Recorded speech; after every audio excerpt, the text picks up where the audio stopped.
ನಮಸ್ತೆ ವೀಕ್ಷಕರೇ, ಎಲ್ಲ ಚೆನ್ನಾಗಿದೆ ಚಾನಲ್ಗೆ ಸ್ವಾಗತ. ನಾನು ರಾಜೇಶ್ವರಿ. ಇವತ್ತು ನಾನು ಬಿಸಿಬೇಳೆ ಬಾತನ್ನ ಹೇಗೆ ಮಾಡೋದು ಅಂತ ತೋರಿಸ್ತಾ ಇದ್ದೀನಿ. ಬಿಸಿಬೇಳೆ ಬಾತಲ್ಲಿ ಏನಪ್ಪ ವಿಶೇಷ ಅಂತ ಇದ್ದೀರಾ? ಈ ಬಿಸಿಬೇಳೆ ಬಾತ್ ನಾನು ಮಾಡ್ತಾ ಇರೋ ರೀತಿನಲ್ಲಿ ಅನ್ನ ಮತ್ತು ಬೇಳೆ ಮುದ್ದೆ ಮುದ್ದೆ ಥರ ಆಗಲ್ಲ, ತುಂಬ ಉದುರಿಯಾಗಿರುತ್ತೆ. ನೀವು ಇಡೀ ದಿನ ಇದ್ರೂ ಸಹ ಬಿಡಿ ಬಿಡಿಯಾಗಿರುತ್ತೆ ಅನ್ನ ತಿನ್ನೋದಕ್ಕೆ. ಮುದ್ದೆ ಥರ ಅಂಟು ಥರ ನಿಮಗೆ ಬಿಸಿಬೇಳೆ ಬಾತ್ ಆಗೋದಿಲ್ಲ. ಇದನ್ನು ಹೇಗೆ ಮಾಡೋದು ಅಂತ ನೋಡೋಣ ಬನ್ನಿ. ಮೊದಲಿಗೆ ನಾನಿಲ್ಲಿ 1 ಲೋಟ ಆಗುವಷ್ಟು ತೊಗರಿಬೇಳೆನ ಒಂದು 2 ಬಾರಿ ತೊಳೆದು ಈ ಲೋಟದ ಮೆಜರ್ಮೆಂಟಲ್ಲಿ ಇಟ್ಕೊಂಡಿದ್ದೀನಿ. ಇದನ್ನು ನಾನು ರಾತ್ರಿನೇ ರೆಡಿ ಮಾಡಿ ಇಡ್ತಾ ಇದ್ದೀನಿ, ಬೆಳಗ್ಗೆಗೆ ತಿಂಡಿಗೆ ಬೇಕು ಅಂತ ಹೇಳಿಬಿಟ್ಟು. ನೀವು ಮಧ್ಯಾಹ್ನ ರಾತ್ರಿಗೆ ಮಾಡ್ಕೊಳ್ಳೋ ಆಗಿದ್ದರೆ ಒಂದು 2 ಅವರ್ ಮುಂಚೆ ಈ ಪ್ರೊಸೀಜರ್ನ ಮಾಡ್ಕೊಳ್ಳಿ. ಹಾಗೆ ಇಲ್ಲಿ ಒಂದು 2 ಟೇಬಲ್ ಚಮಚ ಆಗುವಷ್ಟು ಕಡಲೆಬೀಜನ ಸಹ ಸೇರಿಸ್ತಾ ಇದ್ದೀನಿ. ನಾನು ರಾತ್ರಿನೇ ಹಾಕೋದ್ರಿಂದ ಕಡಲೆಬೀಜ ಎಲ್ಲನೂ ಸಹ ಚೆನ್ನಾಗಿ ನೆಂತ್ಕೊಳ್ಳುತ್ತೆ. ಹಾಗೆ ಇಲ್ಲಿ ನಾನು ಹುರುಳಿಕಾಯಿ, ಕ್ಯಾರೆಟು, ಹಾಗೆ 3 ದೊಡ್ಡದು ಆ್ಯಪಲ್ ಟೊಮ್ಯಾಟೊನ ತೊಗೊಂಡಿಟ್ಕೊಂಡಿದ್ದೀನಿ. ಮೀಡಿಯಮ್ ಗಾತ್ರದಲ್ಲಿ ಹೆಚ್ಚಿದ್ದೀನಿ. ಇದನ್ನು ಸಹ ಸೇರಿಸೋಣ. ಈಗ ಇದಕ್ಕೆ ನಾನು ಸುಮಾರು ಒಂದು 3 ಲೋಟದಷ್ಟು ನೀರನ್ನು ಹಾಕಿ ಮುಚ್ಚಿಟ್ಬಿಡ್ತೀನಿ. ಬೆಳಗ್ಗೆ ನಾನು ಎದ್ದ ತಕ್ಷಣ ಕುಕ್ಕರ್ನ ಕೂಗಿಸ್ಕೊಳ್ತೀನಿ. 2 ವಿಸಲ್ ಆಗುವಷ್ಟು ಕುಕ್ಕರ್ನ ಕೂಗಿಸ್ಕೊಳ್ತೀನಿ. ಇದರಿಂದ ರಾತ್ರಿ ಎಲ್ಲ ಬೇಳೆ ಚೆನ್ನಾಗಿ ನೆಂದು ತುಂಬ ಬೇಗನೂ ಬೇಯುತ್ತೆ. ಹಾಗೆ ಗ್ಯಾಸ್ಟ್ರಿಕ್ ಸಮಸ್ಯೆ ಎಲ್ಲ ಏನೂ ಉಂಟಾಗೋದಿಲ್ಲ ಬೇಳೆ ತುಂಬ ಚೆನ್ನಾಗಿ ನೆಂದಿದ್ರೆ. ಹಾಗಾಗಿ ನಾನು ಈ ಪ್ರೊಸೀಜರ್ನ ಫಾಲೋ ಮಾಡ್ತೀನಿ. ಈಗ 2 ವಿಸಲ್ ಆದ ನಂತರ ಹೇಗೆ ಬೆಂದಿದೆ ಅಂತ ನೋಡೋಣ. ನೋಡಿ, ಎಲ್ಲ ಚೆನ್ನಾಗಿ ಬೆಂದಿದೆ. ತರಕಾರಿ, ಬೇಳೆ, ಕಡಲೆ ಬೀಜ ಎಲ್ಲನೂ. ನೀವು ಮನೆಯಲ್ಲಿ ಮಧ್ಯಾಹ್ನ ಅಥವಾ ರಾತ್ರಿ ಟೈಮ್ಗೆ ಮಾಡ್ಕೊಳ್ಳೋ ಆಗಿದ್ದರೆ ಒಂದು 2 ಗಂಟೆಗಳ ಕಾಲ ಕಡಲೆ ಬೀಜ ಮತ್ತು ಬೇಳೆ ಎಲ್ಲ ನೆನೆ ಹಾಕ್ಕೊಂಡು ಮಾಡ್ಕೊಳ್ಳಿ.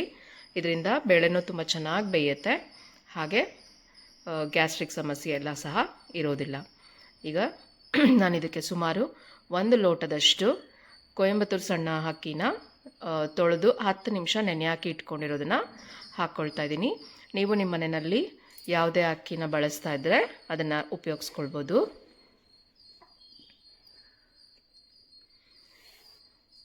ಈಗ ನಾನು ಕುಕ್ಕರ್ ವಿಸಿಲ್ನ ಮುಚ್ಚೋದಿಲ್ಲ ಅಕ್ಕಿನ ಸೇರಿಸಿದ ಮೇಲೆ. ಸೊ ಹಾಗಾಗಿ ನಾನು ಹಾಗೇ ಬೇಯಿಸ್ತೀನಿ. ಇದೇ ನಾನು ಮಾಡೋ ಚೇಂಜ್ ಬಿಸಿಬೇಳೆ ಬಾತ್ ಪ್ರಿಪ್ರೇಷನಲ್ಲಿ. ಈ ರೀತಿ ಮಾಡೋದ್ರಿಂದ ಮುದ್ದೆ ಆಗಿ ಅಂಟಾಗಿ ಆಗೋದಿಲ್ಲ. ಅದು ಕುದ್ದು ಬೇಯೋಷ್ಟರಲ್ಲಿ ನಾವು ಬೇರೆ ಪದಾರ್ಥಗಳನ್ನ ಸಿದ್ಧ ಮಾಡೋಣ. ನಾನಿಲ್ಲಿ ಸುಮಾರು 1 ಮೀಡಿಯಮ್ ಸೈಜ್ ಈರುಳ್ಳಿನ ಮೀಡಿಯಮ್ ಗಾತ್ರದಲ್ಲಿ ಹೆಚ್ಚಿಟ್ಕೊಳ್ತಾ ಇದ್ದೀನಿ. ಹಾಗೆ 1 ಮೀಡಿಯಮ್ ಕ್ಯಾಪ್ಸಿಕಮನ್ನು ಸಹ ದಪ್ಪದಾಗಿ ಹೆಚ್ಚಿಟ್ಕೋತೀನಿ. ಇದನ್ನು ಈ ರೀತಿ ಮಾಡಿ ಹಾಕೋದ್ರಿಂದ, ಫ್ರೈ ಮಾಡಿ ಹಾಕೋದ್ರಿಂದ ಟೇಸ್ಟ್ ತುಂಬಾ ಚೆನ್ನಾಗಿರುತ್ತೆ ಬಿಸಿಬೇಳೆ ಬಾತಲ್ಲಿ. ಹಾಗೆ ಕ್ರಂಚ್ ಕೂಡ ಇರುತ್ತೆ. ಕ್ಯಾಪ್ಸಿಕಮ್ ತುಂಬ ಬೇಗ ಬೆಂದ್ಬಿಡೋದ್ರಿಂದ ಈ ರೀತಿ ಮಾಡಿದ್ರೆ ಚೆನ್ನಾಗಾಗತ್ತೆ. ನೋಡಿ, ಇವಾಗ ಚೆನ್ನಾಗಿ ಕುದಿ ಬರ್ತಾಯಿದೆ. ಈ ಹಂತದಲ್ಲಿ ನಾವು ಉಪ್ಪನ್ನು ಸೇರಿಸೋಣ. ರುಚಿಗೆ ತಕ್ಕಷ್ಟು ಉಪ್ಪು, ಹಾಗೆ 1-1.5 ಚಮಚದಷ್ಟು ಬೆಲ್ಲನ ಸಹ ಸೇರಿಸ್ಕೊಳ್ಳೋಣ. ಬೆಲ್ಲ ಹಾಕೋದ್ರಿಂದ ಉಪ್ಪು, ಹುಳಿ, ಖಾರ ಎಲ್ಲ ಚೆನ್ನಾಗಿ ಬ್ಯಾಲೆನ್ಸ್ ಆಗುತ್ತೆ. ಬಿಸಿಬೇಳೆ ಬಾತ್ಗೆ ಬೆಲ್ಲ ಹಾಕಲೇಬೇಕಾಗತ್ತೆ. ಈಗ ಮತ್ತೆ ನಾನೊಂದು 3 ಲೋಟದಷ್ಟು ಕಾಯಿಸಿರೋ ನೀರನ್ನು ಹಾಕ್ತಾಯಿದ್ದೀನಿ. ತಣ್ಣಗಿರೋ ನೀರು ಹಾಕಿದ್ರೆ ಕುಕ್ಕರಲ್ಲಿ ಕುದೀತಾ ಇರೋದು ಟೆಂಪ್ರೇಚರ್ ಮತ್ತೆ ಕಡಿಮೆ ಆಗುತ್ತೆ. ಅದನ್ನು ಮಾಡೋದು ಬೇಡ, ಆವಾಗ ಅನ್ನ ಎಲ್ಲ ಒಡೆದೋಗೋ ಚಾನ್ಸ್ ಇರುತ್ತೆ. ಸೊ ಬಿಸಿ ನೀರನ್ನೇ ಹಾಕ್ಕೊಳ್ಳಿ. ಈಗ ಇದನ್ನು ಕುದಿಯೋದಕ್ಕೆ ಬಿಟ್ಬಿಟ್ಟು ನಾವು ಇಲ್ಲಿ ಈರುಳ್ಳಿ ಮತ್ತು ಕ್ಯಾಪ್ಸಿಕಮ್ನ ಫ್ರೈ ಮಾಡ್ಕೊಳ್ಳೋಣ. ಒಂದು ಪ್ಯಾನ್ನಲ್ಲಿ ನಾನಿಲ್ಲಿ 1-2 ಚಮಚ ಆಗೋಷ್ಟು ಎಣ್ಣೆನ ಹಾಕ್ಕೊಳ್ತಾ ಇದ್ದೀನಿ. ಇದಕ್ಕೆ ಹೆಚ್ಚಿಟ್ಕೊಂಡಿರೋ ಅಂಥ ಈರುಳ್ಳಿ ಮತ್ತು ಕ್ಯಾಪ್ಸಿಕಮನ್ನು ಸೇರಿಸಿ ಗೋಲ್ಡನ್ ಬ್ರೌನ್ ಆಗುವಷ್ಟು ಫ್ರೈ ಮಾಡ್ಕೊಳ್ಳೋಣ. ಕ್ಯಾಪ್ಸಿಕಮ್ ಮೇಲೆ ವೈಟ್ ಸ್ಪಾಟ್ಸ್ ಬರೋ ಅಷ್ಟಾದರೆ ಸಾಕಾಗುತ್ತೆ. ಈ ರೀತಿ ಮಾಡಿ ಹಾಕ್ಕೊಳ್ಳೋದ್ರಿಂದ ಕ್ರಂಚ್ ಕೂಡ ತುಂಬ ಚೆನ್ನಾಗಿರುತ್ತೆ ಕ್ಯಾಪ್ಸಿಕಮ್ದು. ಹಾಗೆ ಟೇಸ್ಟ್ ಕೂಡ ತುಂಬಾ ಚೆನ್ನಾಗಿರುತ್ತೆ. ಒಟ್ಟಿಗೆ ಹಾಕಿ ಬೇಯಿಸಿದಾಗ ಅಷ್ಟು ಚೆನ್ನಾಗಿರೋದಿಲ್ಲ ರುಚಿ ಇದರದ್ದು. ಈಗ ಅದು ಫ್ರೈ ಆಗುವಷ್ಟರಲ್ಲಿ ನಾನಿಲ್ಲಿ ಒಂದು ದೊಡ್ಡ ನಿಂಬೆಹಣ್ಣು ಗಾತ್ರದಷ್ಟು ಹುಣಸೆಹಣ್ಣನ್ನು ನೆನೆ ಹಾಕಿ ಇಟ್ಕೊಂಡಿದ್ದೀನಿ. ಅದನ್ನು ಕಿವುಚಿ ಅದರದ್ದು ರಸ ತೆಕ್ಕೊಳ್ತಾ ಇದ್ದೀನಿ. ತಕ್ಕೊಂಡಿದ್ದೀನಿ. ಅದಕ್ಕೆ 3 ದೊಡ್ಡ ಚಮಚದಷ್ಟು, ಟೇಬಲ್ ಚಮಚದಷ್ಟು ಬಿಸಿಬೇಳೆ ಬಾತ್ ಪೌಡರ್ನ ಹಾಕ್ಕೊಳ್ತಾ ಇದ್ದೀನಿ. ಈ ರೀತಿ ಮಾಡಿದ್ರೆ ಗಂಟಾಗೋದಿಲ್ಲ ಬಿಸಿಬೇಳೆ ಬಾತ್ ಪೌಡರು. ಹಾಗಾಗಿ ಮಿಕ್ಸ್ ಮಾಡಿ ಸೇರಿಸ್ತಾ ಇದ್ದೀನಿ. ಯಾವುದೇ ನಿಮ್ಮ ಮನೆಯಲ್ಲಿ ಬಿಸಿಬೇಳೆ ಬಾತ್ ಪೌಡರ್ ಯೂಸ್ ಮಾಡ್ತೀರಾ ಅದನ್ನು ಹಾಕ್ಕೊಳ್ಬೋದು. ನಿಮ್ಮದು ನೀವು ಯೂಸ್ ಮಾಡ್ತಾ ಇರೋ ಬಿಸಿಬೇಳೆ ಬಾತ್ ಪೌಡರ್ ಖಾರ ಕಡಿಮೆ ಇದೆ ಅನಿಸಿದ್ರೆ 1 ಚಮಚ ಅಚ್ಚ ಖಾರದ ಪುಡಿನ ಸಹ ಸೇರಿಸ್ಕೊಳ್ಳಿ. ಈಗ ನೋಡಿ, ಈರುಳ್ಳಿ ಮತ್ತು ಕ್ಯಾಪ್ಸಿಕಮ್ ಆಲ್ಮೋಸ್ಟ್ ಫ್ರೈ ಆಗಿ ರೆಡಿ ಆಗ್ತಾಯಿದೆ.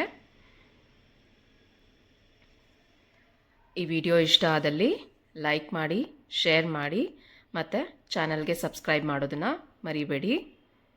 ನೀವು ನಿಮ್ಮ ಮನೆಯಲ್ಲಿ ಒಮ್ಮೆ ಈ ರೀತಿ ಅಕ್ಕಿನ ಸೆಪ್ರೇಟಾಗಿ ಹಾಕ್ಕೊಂಡು ಬಿಸಿಬೇಳೆ ಬಾತನ್ನ ಮಾಡ್ಕೊಳ್ಳಿ. ಹೇಗೆ ಬಂತು ಅಂತ ಕಮೆಂಟ್ ಸೆಕ್ಷನಲ್ಲಿ ತಿಳಿಸಿ. ನೋಡಿ, ಇವಾಗ ಆಲ್ಮೋಸ್ಟ್ ಅನ್ನ ಬೆಂದಿದೆ, ನೋಡ್ಬೋದು ನೀವು. ಅನ್ನ ಎಲ್ಲ ಚೆನ್ನಾಗೆ, ಅಕ್ಕಿ ಎಲ್ಲ ಚೆನ್ನಾಗೆ ಬೆಂದು ಹೊಂದ್ಕೊಳ್ತಾ ಇದೆ. ಈಗ ನಾವು ಇದಕ್ಕೆ ಫ್ರೈ ಮಾಡಿಟ್ಕೊಂಡಿರೋವಂಥ ಈರುಳ್ಳಿ ಮತ್ತು ಕ್ಯಾಪ್ಸಿಕಮ್ನ ಹಾಕ್ಕೊಳ್ಳೋಣ.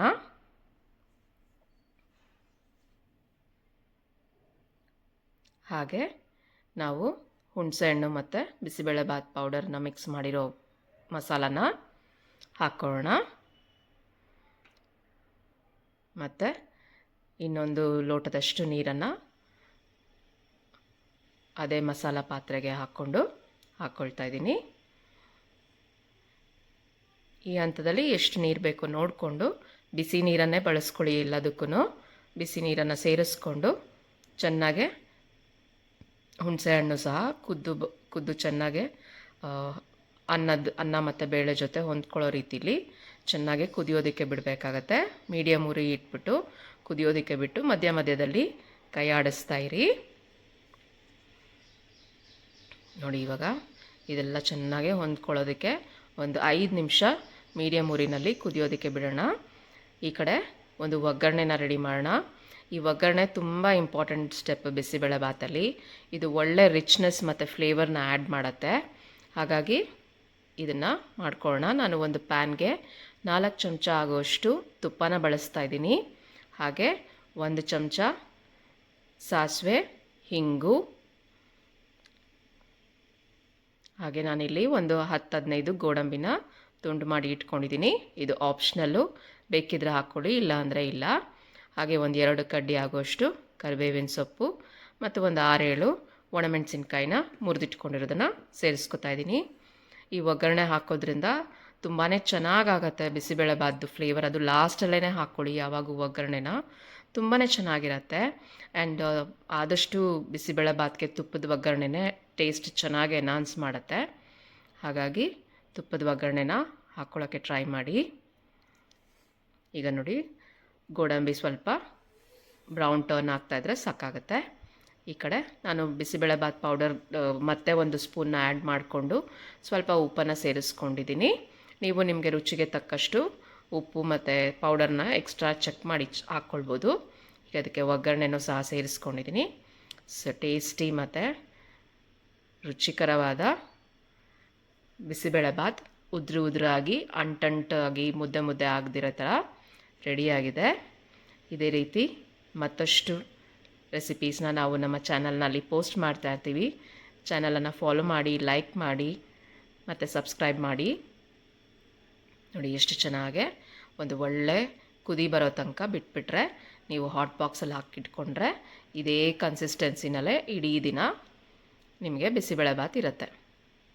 ಸೊ ಬಿಸಿಬೇಳೆ ಬಾತ್ ಜೊತೆ ಖಾರ ಬೂಂದಿ ಅಥವಾ ಪೊಟ್ಯಾಟೊ ಚಿಪ್ಸ್ ಇದ್ದರೆ ತುಂಬಾ ಚೆನ್ನಾಗಾಗುತ್ತೆ. ನೋಡಿ, ಒಂದು ಕನ್ಸಿಸ್ಟೆನ್ಸಿಗೆ, ಎಷ್ಟು ಚೆನ್ನಾಗಿರೋ ಕನ್ಸಿಸ್ಟೆನ್ಸಿಗೆ ರೆಡಿಯಾಗಿದೆ. ಸೊ ಬಿಸಿಬೇಳೆ ಬಾತ್ ರೆಡಿಯಾಗಿತ್ತು. ಖುಷಿಯಾಗಿರಿ. Thank you for watching. ಧನ್ಯವಾದಗಳು. Take care.